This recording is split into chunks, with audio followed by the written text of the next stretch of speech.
भाऊ राम राम. राम राम. काय म्हणते तुमच्या पारनेर सर्कलची हवा, काय म्हणते तुमच्या हरदखेडची हवा, काय म्हणते तुमचं मतदान हे कोणाला राहणार? भाजप, शिवसेना, राष्ट्रवादी काँग्रेस, अपक्ष का तुम्ही स्वतःच निवडणूक लढणार? काय सांगणार भाऊ?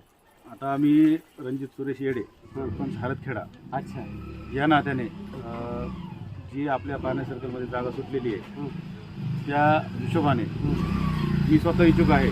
अच्छा. हो, आणि मी फॉर्म भरणार आहे. अच्छा.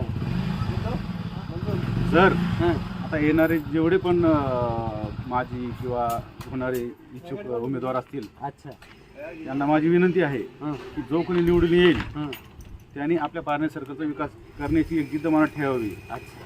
दुसरी गोष्ट, आपल्या पारनेर सर्कलमध्ये जो आपला पाटबंधारे लघु पाटबंधारे विभाग आहे, पाटबंधारे केलेले आहे, त्याचा मागच्या वेळेस मी स्वतः आंदोलन करून त्याला पाणी आणलं होतं. अच्छा. माननीय आमदार साहेबांचे आशीर्वादाने, त्यांच्या माझ्या पाठीराखाने तेवढा कार्यक्रम चांगला पडला माझ्या हाताने. शेवगा, धनगरपिंपरी नाही, शेवगा, हरदखेडा, सारंगपूर, वागलखेडा इथपर्यंत आम्ही पाणी पोहोचवलं लघु पाटबंधारे विभागामार्फत. आमदार साहेबांनी त्यांना बोलले, लघु पाटबंधारेचे साहेबांना, आणि मग त्यानंतर चर्चा करून पाणी सोडण्यात आले.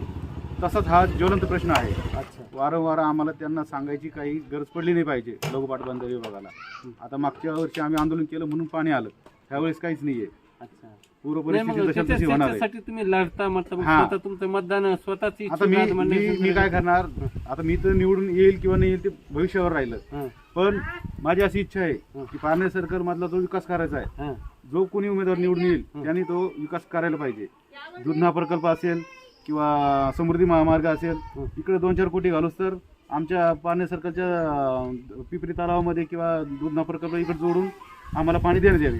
म्हणजे थोडक्यात तुम्हाला असं म्हणायचं की तुम्ही शेतकऱ्याच्या शेतकरी मी स्वतः शेतकरी आहे. तुम्ही स्वतः शेतकरी, सरपंच नंतर आज पहिले पहिला मी शेतकरी आहे. त्याच्यासाठी शेतकरी आपला समृद्धी महामार्गाला लाखो करोडो रुपये घालण्यापेक्षा 2-4 करोड रुपये घालून तेच दुधनाचं पाणी, वेस्टेज जाणारं पाणी अडवून ते जर धनगर पिपरीच्या तळ्यात जर सोडलं तर या भागातील शेतकरी म्हणजे पारनेर सर्कलचा शेतकरी सुजलम हे तुमचं स्वप्न आहे. त्यासाठी तुम्ही हे स्वप्न उराशी बाळगून स्वतःची बाळगून, आणि मी स्वतः असे काम आतापर्यंत खूप कामं केलेले आहेत. माझ्या माघारी तुम्ही गावामध्ये विचारू शकता. त्या भागात आहे म्हणजे तुमचा विकासाचा मार्ग आहे. माझा विकासाचा मार्ग आहे. विकासाला मतदान, त्यासाठी तुम्ही स्वतः निवडणूक. धन्यवाद दादा.